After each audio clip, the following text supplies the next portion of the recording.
नमस्कार, आप देख रहे हैं यू न्यूज यूपी और मैं हूं राहुल सिंह। यूपी गुनाह में गुनाह की एक और सच्ची सनसनीखेज खबर लेकर मैं आपके सामने हाजिर। ये हमारी जो खबर है यूपी के मथुरा जिले की है। मथुरा भगवान श्री कृष्ण की नगरी, वो धरती जहां कभी मुरलीधर ने अपने मामा कंस के वध कर और उनका अत्याचारों का अंत किया था और मथुरा के लोगों को जो है कंस मामा के कहें अत्याचारों से मुक्ति दिलाई थी। इस बार एक बार फिर से कलयुग में एक हैवान, एक शैतान की हत्या कर एक बेटे ने, यहां पर भांजा नहीं है, यहां पर बेटा है, जिसने अपने हैवान पिता को तलवार से काटकर मथुरा की भूमि पर ही अपनी बहनों को अपने पिता के अत्याचारों से बचाया। इस खबर तो जिसने भी सुना वो हैरान है कि आखिर ये क्या हो रहा है। क्या रिश्तों की मर्यादा कुछ नहीं बची?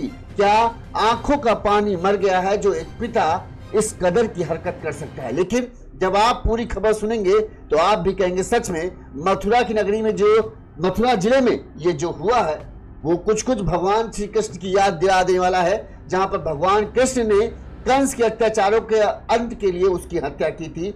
जहां पर एक बेटे ने अपने चचेरे भाई के साथ मिलकर अपने पिता के खिलाफ तलवार उठाई और उसे काट डाला और उसे मौत के घाट उतारा।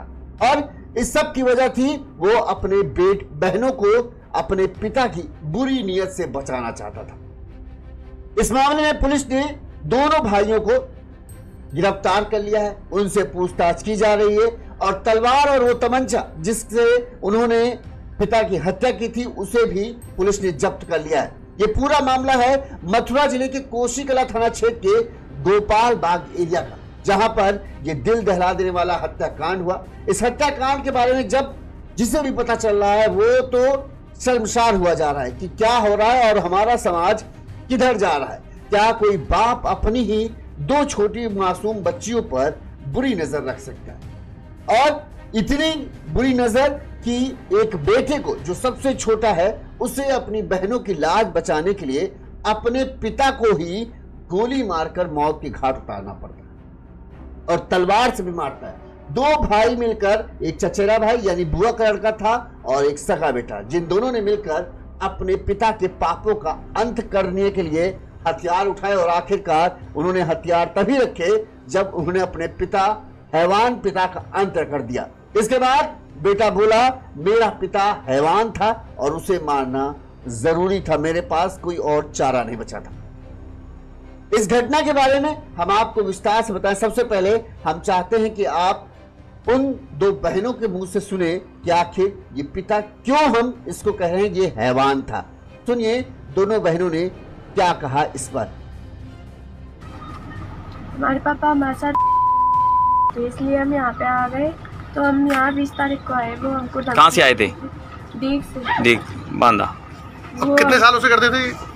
वो 4-5 साल। फिर क्या हुआ? फिर वो हमको धमकी देते थे कि तुम्हें मार दूंगा। फिर हम यूँ कह रहे तुम आ जाओ, हमें कह रहे हम ना आ रहे, हम रोते। फिर वे यहाँ पे आए और कट्टा वगैरह लेके आए थे। तो हमें एक तरफ एक कमरे में बैठे थे हम सब बहन। फिर वहाँ पे मतलब गोली निकाल के डाल गए। इतने हमारे ताऊ के लड़के ने पीछे से पकड़ लिए, मेरे भैया ने उनसे बंदूक छीन के उन पे पार कर दिया बचाव में। हाँ। तो क्या कभी आपने मन की विरोध नहीं किया इस चीज का? पापा किया था, पुलिस पे भी, यहाँ पे भी किया था यूपी में। पर ये कहते हैं राजस्थान का है, राजस्थान में जाके वो कराओ। फिर वहाँ पे भी कुछ नहीं सुनवाई। क्या चाहते हो आप? ये हमें इंसाफ मिले और हम इनसे छुटकारा पाए। हमारे पापा ने ये जेल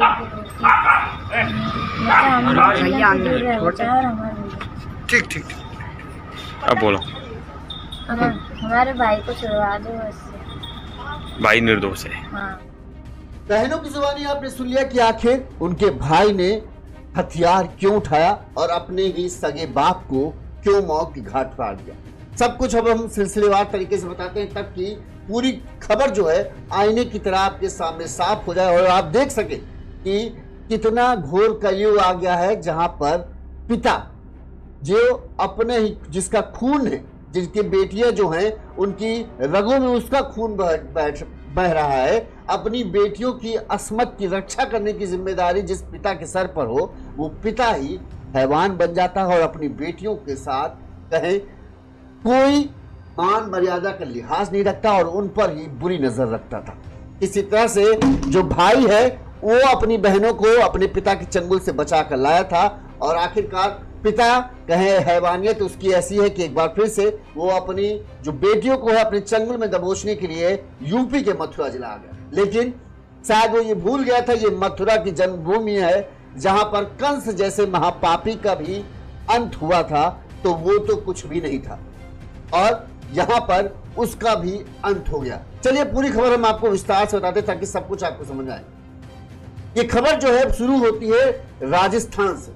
राजस्थान का एक जगह है डीह, यहां पर रहता था पवन पुत्र रामलाल। इसकी उम्र, पवन की उम्र थी करीब करीब 40 साल। नशे का आदी था, पत्नी की मौत हो चुकी थी। इसकी पत्नी की साल 2014 में मौत हुई थी, यानी करीब करीब 10 साल मान लो, 10 साल के ऊपर 11 साल हो रहे हैं मौत को। पवन की 2 बेटियां थी, करीब 15-16 साल, एक की उम्र 15 साल के आसपास है, दूसरी की उम्र जो है 13 साल के आसपास है।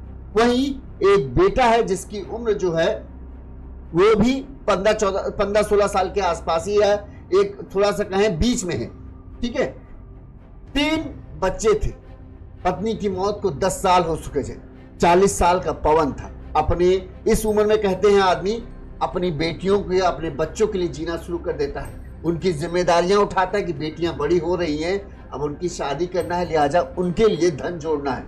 बेटा बड़ा हो रहा है, उसको कॉलेज, अच्छे कॉलेज में पढ़ाना है, लिहाजा उसके लिए पैसा जोड़े ताकि वो अच्छे से घर में, अच्छे से कॉलेज में पढ़े जाके, ताकि अपने परिवार का नाम रोशन कर सके। लेकिन पवन जस्ट इसका उल्टा है। पवन नशे का आदी था।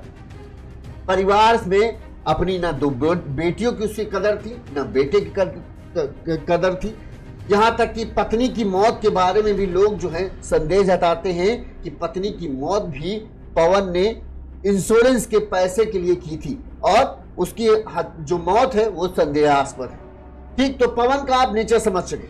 पिता जरूर था 3 बच्चों का, लेकिन पिता जैसी जिम्मेदारी उठाने का उसके दिमाग में कोई एक तनिक भी ख्याल नहीं था कि अपनी बेटियों के लिए उसे क्या करना है, बच्ची बेटे के लिए क्या करना है। यहां तक कि नशे की आदत में बताते हैं वो अपनी बेटियों पर बुरी नजर रखता था। जब नशा करके आता तो वो बेटियों के साथ अश्लील हरकत करता था। बेटी बहुत परेशान थी, यहां तक कि बेटियों ने जो कहा है हमने वो बीप किया है। आप ये समझिए कि बेटियों तक ने कहा कि उसने हमारे साथ जबरदस्ती की थी, यानी शारीरिक संबंध बनाए। एक पिता अपनी 2 मासूम बच्चियों को अपनी हवस का शिकार बनाता है और जो बेटा था वो धीरे धीरे बड़ा हो रहा था। वो सब पिता की इन जातियों को देख रहा था और अब जब वो जवान हो चुका था, 15-16 साल का युवक हो चुका था, तो वो अब पिता की कहें हरकतों को बर्दाश्त नहीं कर सके। इस दिवाली में जहां पूरा देश खुशियों में डूबा था, हर पिता अपने बच्चों के लिए पटाखे, नए नए कपड़े दिलाने में बिजी था, वहीं पवन जो है नशे में डूबा हुआ घर में पहुंचता है। बच्चे इस इंतजार में थे कि आज तो कम से कम सुकून से त्योहार मने, लेकिन नहीं, यहां पर भी नहीं। दिवाली के दिन भी पवन ने अपनी दोनों बच्चियों के साथ अश्लील हरकत करने की कोशिश की। दोनों बच्चों ने उनका विरोध किया, यहां तक कि भाई ने भी अपनी बहनों का साथ दिया और पिता को धकेल दिया। इस दौरान बताते हैं 2 खूब झगड़ा भी हुआ और इस झगड़े के बाद जो है अपनी बहनों की लाज बचाने के लिए जो भाई था वो अपनी बहनों को और खुद को लेकर सीधे चला आया मथुरा के कोशीकला थाना क्षेत्र के गोपाल बाग क्षेत्र। यहाँ पर उसकी बुआ रहती थी। उनके बुआ पास आया, यहाँ पर तीनों आए। बुआ ने पूछा अचानक क्यों आए। इसके बाद दोनों बहनों ने अपने पिता की जो करतूत बताई तो बुआ का भी सिर जो है शर्म से झुक गया, क्योंकि था तो उसी का वो बड़ा भाई। बुआ को भी यकीन नहीं आ रहा था कि उसका बड़ा भाई ये इतनी घिनौनी हरकत कर सकता है। उसे ये पता था कि उसका बड़ा भाई जो है नशेड़ी है, जुआरी है, चोरी चमारी करता है, लेकिन फिर भी कहते अपराधियों में भी एक गैरत होती है कि अपने बच्चों को तो कतई नुकसान नहीं, अपने बच्चों के लिए ही वो ज्यादातर अपराध की दुनिया में जाते हैं, लेकिन पवन ऐसा बेगैरत आदमी था जिसके लिए कोई भी शर्म, लिहाज, मान, मर्यादा, रिश्तों का सम्मान, ये सब कुछ कहें बेकार था। जब बुआ को यह बात पता चलती कि उनके भाई ने इस तरह से अपनी बेटियों के साथ गंदी हरकत की है, तो बुआ फोन मिलाती है तुरंत अपने भाई को और उसे खूब झाड़ती है और कहती है कि तुम्हारे खिलाफ अब मैं पुलिस में कार्रवाई करूंगी। बेटियां यहाँ, मेरी भतीजियां आ गई, अब यहीं रहेंगी और अब मैं पुलिस में तुम्हारे खिलाफ शिकायत करूंगी, जिसके बाद तुम्हें सबक मिलेगा कि क्या होता है लड़की बच्चियों के साथ इस तरह की हरकत करना। बताते हैं इस पर जब बुआ का फोन आता है, पवन भड़क उठता है, फोन पर ही वो गाली गलौज करता है और रविवार के दिन पवन यहाँ पर कोसी कला थाना क्षेत्र के जो गोपाल बाग करके एरिया है, वहां पर अपनी बहन के घर आ धमकता है। यहाँ पर 1:30 बजे करीब वो पहुंचता है, दोनों बेटियों को साथ ले चलने की धमकी देने लगता है कि साथ चलो, वहीं रहोगे चल के, चाहे जो कुछ जाए, तुम मेरी बेटी हो, मेरी जिम्मेदारी।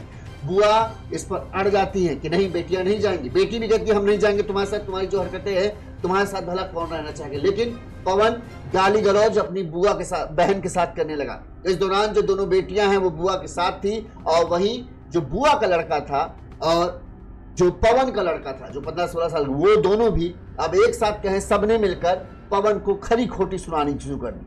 पवन की इस कदर उन्होंने बेइज्जती की कि पवन भी एक तरीके से कहें उसका भी गुस्से का पारा चढ़ गया। उसे लगा कि ये सबकी इतनी हिम्मत कि मेरे खिलाफ बोले, मुझे कुछ सुनाए। लिहाजा गुस्से में बौखलाए पवन ने तुरंत ही अपने साथ वो तमंचा लेकर आया था। उसे पता था कि हालात यहाँ पहुंच सकते हैं, लिहाजा वो तमंचा लेकर आया और उसने सीधे अपने बेटे पर तमंचा तान दिया और बहनों बेटियों से कहा अगर नहीं चलोगी तुम्हारे भाई के यही गोली मार दो। सब सन्न रह गए कि अब बस इसी की कसर बाकी रह गई थी कि एक पिता अपने बेटे पर बेवजह बस अपनी हवस की भूख को शांत करने के लिए अपने बेटे पर तमंचा तान दे रहा है ताकि वो अपनी बहनों को उसके साथ जाने दे। उसके बाद वो वहां पर राजस्थान में जाकर उन बच्चियों के साथ जो मर्जी आए वो करे। जैसे ही ये होता है, जैसे ही पवन अपने बेटे पर तमंचा तानता है, बताते हैं कि जो भतीजा था वो तुरंत ही, उसके यहां तलवार वगैरह रखी होगी, तुरंत ही वो तलवार से अपने कहें मामा पर, कहें नहीं चाचा पर, सीधे वो चला देता है तलवार, हाथ पर ही मारता है जिससे हाथ पे घाव आ जाता है और जिसमें तमंचा था नहीं तो तमंचा छिटक कर दूर गिर जाता है। इसके बाद बेटा उस तमंचे को उठा लेता है। अब पासा पलट चुका था। यहां से जो फौज पवन जमा रहा था जिस तमंचे के दम पर, उस तमंचा तो उसके हाथ में रहा नहीं। वहीं अब दो जवान लड़के जिनकी उम्र 15-16 साल के बीच है, वो दोनों उसके सामने खड़े थे। एक के हाथ में था तलवार और एक के हाथ में तमंचा।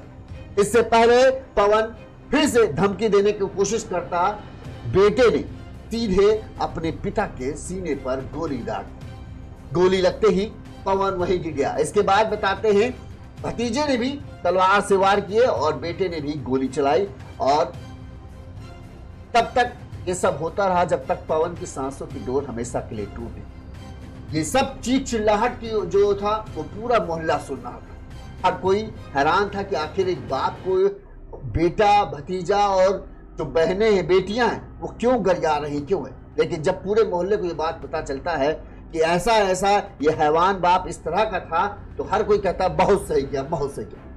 तुरंत इस हत्याकांड के अंजाम देने के बाद घर के ही किसी ने शख्स ने इस बात की सूचना पुलिस को दी। मौके पर पुलिस पहुंचती है। पुलिस के सामने भतीजा और बेटा हथियार रख देते हैं।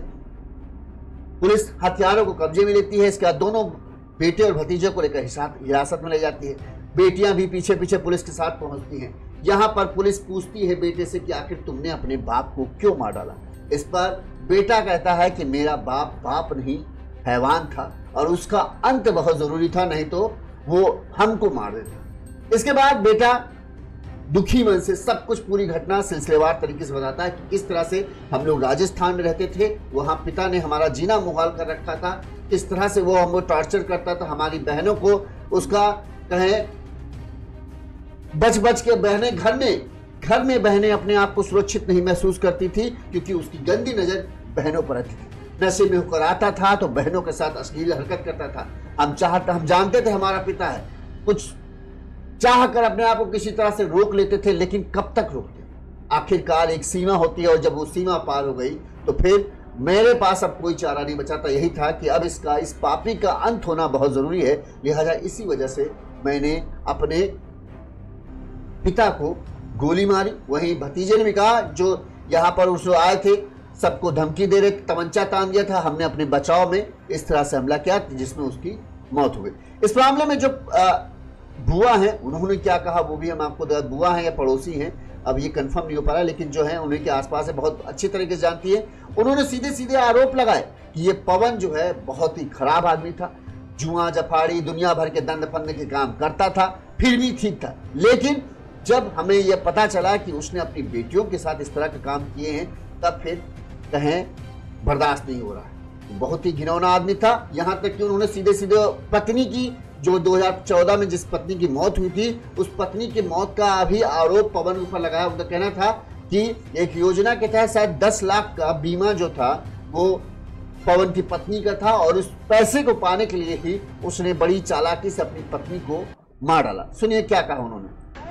और इसके माँ वगैरह और परिवार, कोई परिवार नहीं है, कोई नहीं होगा। बहू ना माना बाप, इसकी घरवाली घरवाली मार दी याने, यो भी खत्म कर दी याने, पैसा के ऊपर का बीमा हो यान 10 लाख रुपया मिले यान खत्म वो भी कर दी। एक छोरी इतनी सी वो भी मार दी के संग, और याने माँ जहर दे दियो, माँ मर गई, माँ भी मार दी याने। दुनिया भर में चोरी डकैती करते बोले, काव की मोटरसाइकिल उठाई, काई की बेटी तकी, काव की बहन तकी, अब इन बेटी ने ना छोड़ रही। 11 जना है कि बेटी ने पूछ लो, मैं झूठ बोलूं तो 11 जना बेटी ना छोड़ी इन्होंने। बताओ ये कन्या है बेटी ना छोड़ी, इन्हें 11 जना रह के आई है। अब डार के ये बेचारी धोता यहाँ भाग आई है। पापा हमारे माँ मुँह से बताई है कि माँ ऐसे बात है, बहुत शर्म की बात है। बेटा कहा हो कि पापा हमारी इज्जत ना छोड़ लो, कैसे करे बताओ, हम कहाँ मरे, हमारे भैया भेज दो, हम कहूँ भी मर जाए जाके। अब यू लेने के आयो, ये छोरी मना कर रही कि मैं हम ना जाए तेरे संग, तू हमारे कहा लगे कर चलेंगी कैसना जट, हम कट्टा निकाल दियो।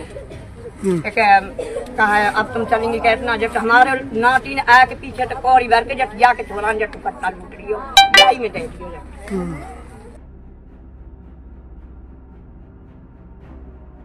तो सुना आपने इस मामले में जो रहने वाले पड़ोस में रहने वाले उन्होंने क्या कहा। अब इस मामले में पुलिस ने क्या कहा वो भी हम आपको बताते हैं। फिर पुलिस की जांच में क्या क्या चीज निकला वो हम आपको बताएंगे।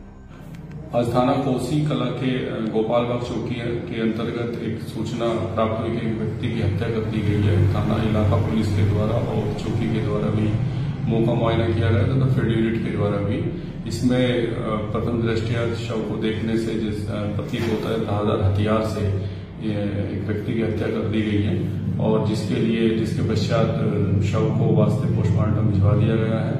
और इसमें प्रथम दृष्टया पारिवारिक विवाद निकलकर सामने आ रहा है, और इसमें क्रम में ही परिजनों को भी पुलिस अभिरक्षा में पूछताछ के लिए लिया गया है, और अन्य बिंदुओं पर भी कार्रवाई की जा रही तथा गहन छानबीन के पश्चात। इस मामले में जो जांच अधिकारी जांच करने पहुंचे थे उन्होंने बताया कि पुलिस ने एक तो शव को कब्जे में लेकर पोस्टमार्टम के लिए भेजा। इसके साथ ही हत्या में इस्तेमाल तलवार और तमंचा पुलिस ने बरामद कर लिया है। पुलिस ने बताया कि जो परिजनों से बातचीत के दौरान और आस पड़ोस के लोगों से बातचीत में पता चला कि जो पवन था वो शराब पीने का आदी था। बहन भाइयों से आए दिन यानी दोनों अपने बेटे और दोनों बहनों के साथ मारपीट करता था। यहाँ तक कि बहनों के साथ उसने घिनौनी हरकत करने की कोशिश भी की और कई बार की भी। इसकी भी जानकारी हुई। यही कारण था कि 2 महीने पहले भी बेटे ने एक बार हिम्मत जुटाकर पिता पर कातिलाना हमला किया था, लेकिन तब पिता बाल बच गया था। और इसके बाद इस बार बेटे ने अपने भाई चचेरे भाई के साथ मिलकर इस वारदात को आखिरकार अंजाम दे दिया। इसके बाद बताते हैं जब बेटे ने 2 महीने पहले हमला किया था तो इस मामले की शिकायत भी पिता ने अपने बेटे के खिलाफ राजस्थान में दर्ज कराई थी, जिसका केस चल रहा है। वहीं दोनों लड़कियां जो हैं डी में सरकारी स्कूल में पढ़ती थी। पुलिस ने बताया कि आरोप है करीब 1 साल पहले पवन ने, जो परिजनों का कहना है कि 1 साल पहले पवन ने बीमा का लाभ, मतलब 2014 में जो हत्या हुई थी उस पैसे का लाभ पाने के लिए उसने अपनी पत्नी की हत्या कराई थी, और जिसके 10 लाख रुपए का बीमा था और ज्यादातर लोगों को शंका है कि अचानक ही उसकी पत्नी की जिस तरह से मौत हुई तो बड़ी संदेहास्पद है और लोगों को यही लग रहा है कि पैसे, बीमा के पैसे पाने के लिए उसने ही बड़ी चालाकी से अपनी पत्नी को मौत की घाट उतारा।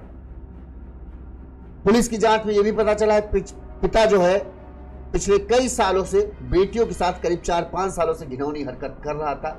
लड़कियां इसका विरोध करती थी, लेकिन अपने पिता की धमकी और कहें वो जब तक उनके उतने शरीर में ताकत नहीं थी कि अपने पिता का विरोध कर सके, लिहाजा ना चाहते हुए भी उन्हें पिता की घिनौनी हरकतें बर्दाश्त करनी पड़ती थी। बेटा भी 10-11 साल का रहा होगा जब 4-5 साल से ये मामला शुरू हुआ, लेकिन जब अब वो 16-17 साल का हो रहा था तब उसे अपने पिता की हरकतें बर्दाश्त नहीं हुई और पहले तो अपने आप को, अपनी बहनों को बचाने के लिए वो अपनी बुआ के घर आया, लेकिन जब पिता वहां भी उसके पीछे पहुंच गया तब फिर बेटे से बर्दाश्त नहीं हुआ। वहीं जो भतीजा था उसे भी ये चीजें बर्दाश्त नहीं हुई कि उसकी बहनों के साथ, भले ही चचेरी बहनें हैं लेकिन उनकी बहनों के साथ ये सब हो रहा है, तो फिर उसने भी अपने भाई का साथ दिया और दोनों ने मिलकर इस हैवान दरिंदे का अंत कर दिया। इस खबर पर आपकी क्या राय है, हमें कमेंट करके जरूर बताइएगा। मेरे ख्याल से बेटे ने जो किया सही किया। वो अपने आप को उसने एक बार बचाने की कोशिश की, शायद बाप को भी मौका दिया कि चलो भाई कुछ भी हो, मारे नहीं, जो किया सो किया, लेकिन अब हम अपनी बहनों के साथ सुकून से यहाँ रहेंगे, तुम हमसे संपर्क मत करो। लेकिन बाप माना नहीं। हैवानियत और हवस की भूख जो है उसकी आंखों में, उसके दिल में बसी हुई थी और यहाँ पर भी आकर वो बहनों को तमंचे की नोक पर राजस्थान ले जाना चाहता था, लेकिन जब बच्चों ने विरोध किया तो फिर ये सब हो गया। इस खबर पर आपकी क्या राय है कमेंट करके जरूर बताइएगा। इसी तरह से गुनाह की तमाम ऐसी खबरें जो आपको चौंका देंगी और जो आपको कहें अंदर तक हिला कर रख देंगी कि क्या अब ऐसा भी हो सकता है। इस तरह की घटनाएं जब सुनते हैं तो लगता है क्या हो रहा है और किस तरफ जा रहा है हमारा समाज। देखते रहिए यूनिज़ यूपी, चैनल को लाइक और सब्सक्राइब जरूर कर लीजिए। नमस्कार।